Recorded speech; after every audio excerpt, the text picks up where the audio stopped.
Oi, tudo bem? Eu sou o Cleber Saideles, este é o canal Madeira Prima e vamos falar do processo de restauração.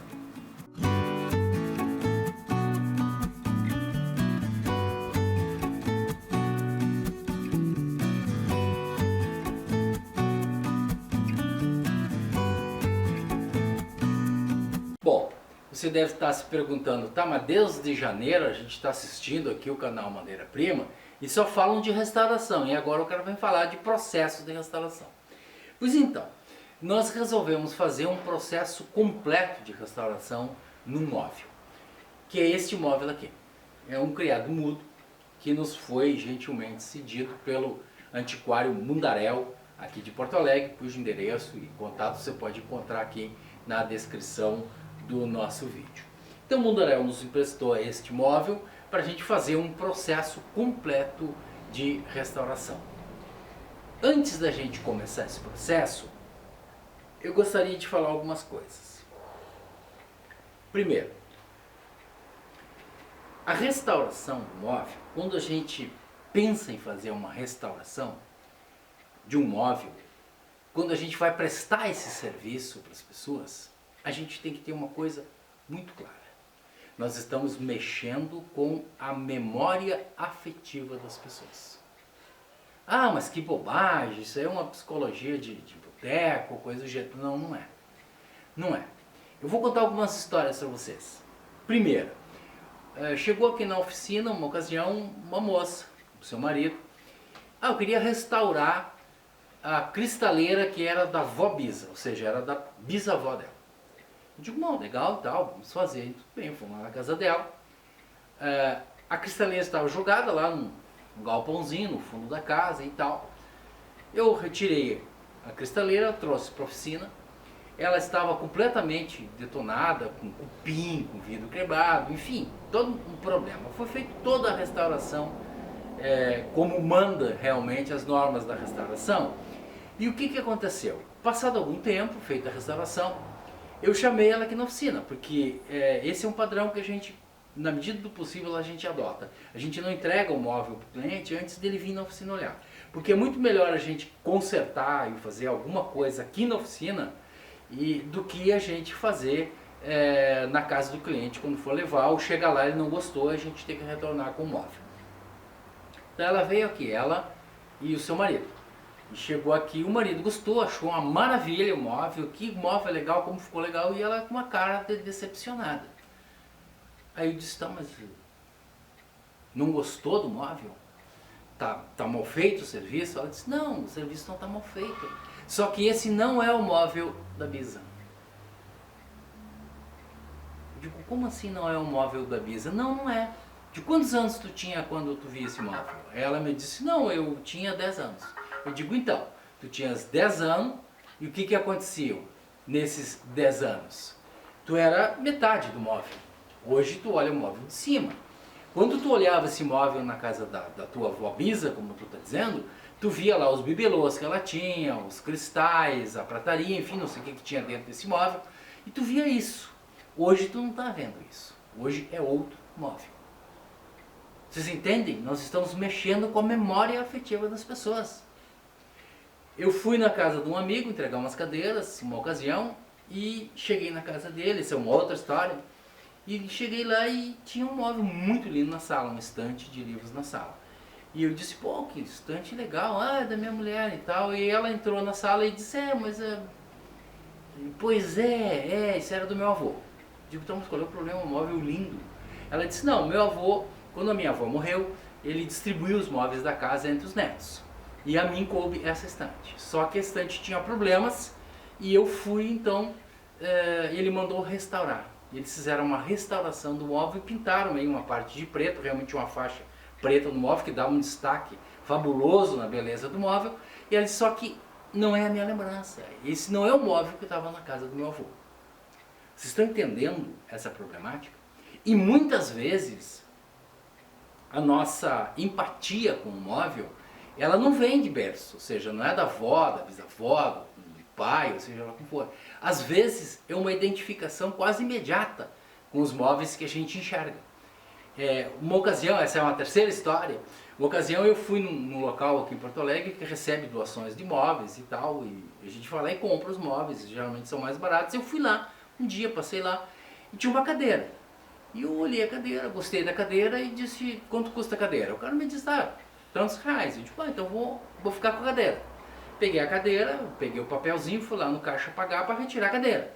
Quando eu voltei para retirar a cadeira, tinha um cidadão agarrado na cadeira, dizendo, não senhor, essa cadeira é minha. Porque eu vim aqui ontem, eu vi essa cadeira e essa cadeira é minha. Porque eu sempre sonhei em ter uma cadeira dessas. Aí tá, teve toda uma discussão, veio o gerente, enfim, aquela coisa, então se resolveu o problema, tudo bem. O que eu estou querendo dizer com isso?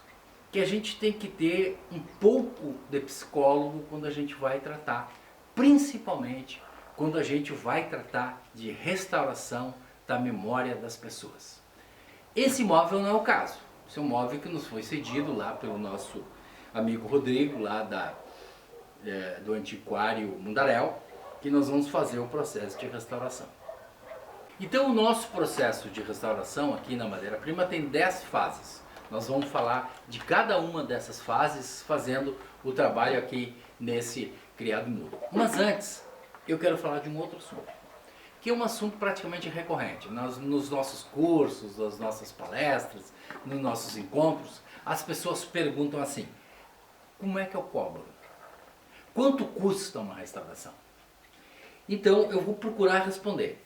Talvez eu não consiga chegar na resposta ideal, mas eu vou tentar.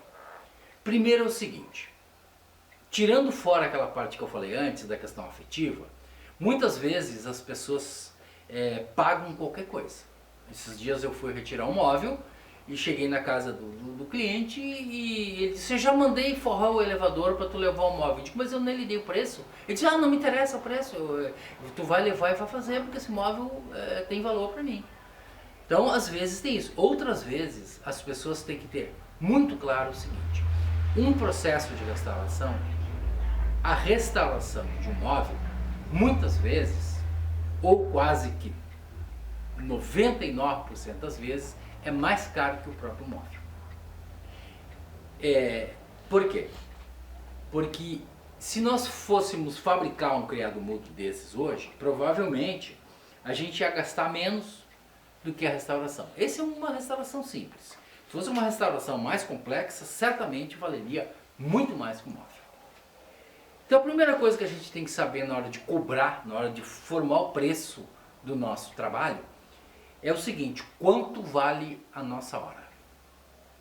Então assim, eu quero ganhar 8 mil reais por mês.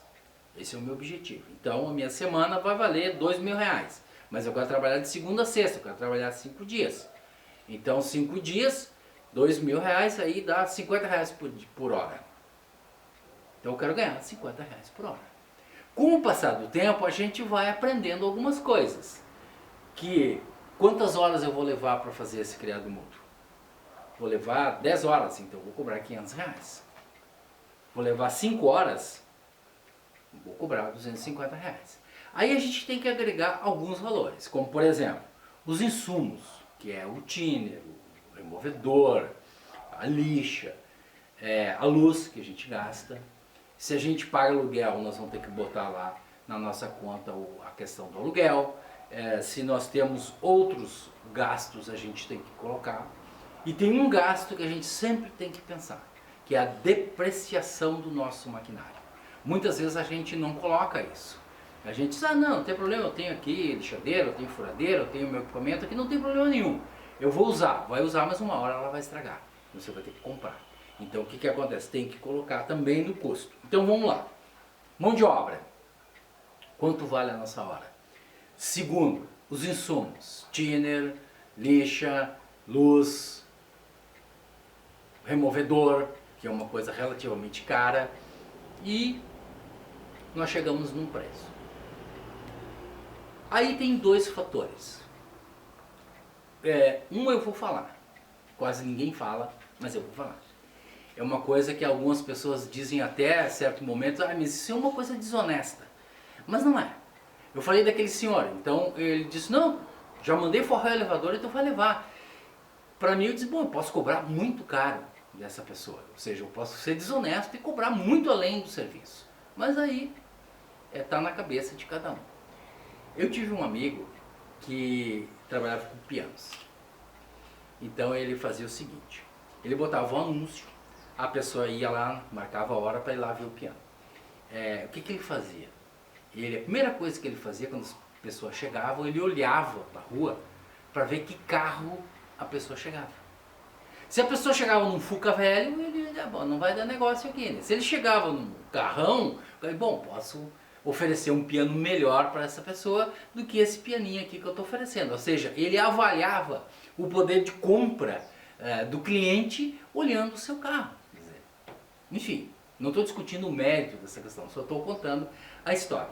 Então muitas vezes a gente vai numa casa, a casa é de luxo, tu vê que as pessoas têm poder aquisitivo, a tua tendência é cobrar mais caro. Mas eu acho que a gente tem que ser muito claro, muito honesto nisso. Nós temos que ter o nosso preço e fazermos uma avaliação correta, porque a gente não vai fazer o serviço para uma pessoa, a gente vai fazer para uma comunidade. Porque aquele cidadão que a gente fez o serviço vai dizer para o outro, olha, vai lá que o cara é honesto. Faz com aquele restaurador que ele vai te cobrar o preço justo, ele não vai te explorar. Essa é uma coisa. E o segundo fator que a gente tem que levar em consideração na hora de dar o nosso preço é a nossa necessidade. Chato, né, isso? Chato de falar isso. Mas é a nossa necessidade. Às vezes a gente está mal, né? Às vezes não tem serviço na oficina e aí aparece um serviço e a gente tem que baixar um pouquinho o preço para poder pegar o serviço, para poder, enfim, entrar um dinheiro lá no nosso caixa, para a gente ir no mercadinho, enfim, comprar lá as coisas que a gente precisa no nosso dia a dia. Então, gente, isso que eu estou falando aqui é muito teórico e tal, é um blá blá blá, mas é importante, muito importante, para a gente formatar o nosso negócio. Então assim, ó, a gente sabe, o meu preço é esse, a minha hora trabalhada é essa, eu vou cobrar tanto e não vou me arredar desses princípios. Isso são critérios e princípios da restauração. Respeitar a memória afetiva das pessoas e ter um critério de cobrança. São duas coisas fundamentais para que a gente possa ter sucesso no nosso trabalho de restauração. Falamos muito, né? Mas eu acho que é importante a gente dar esse toque, porque é uma coisa que está sendo solicitado há muito tempo. Então, deixe lá o seu like, mesmo que você não tenha gostado de algumas coisas que a gente disse, mas deixe lá o seu like, inscreva-se aqui no canal e não esqueça, preserve o seu móvel de madeira. O futuro será mais verde.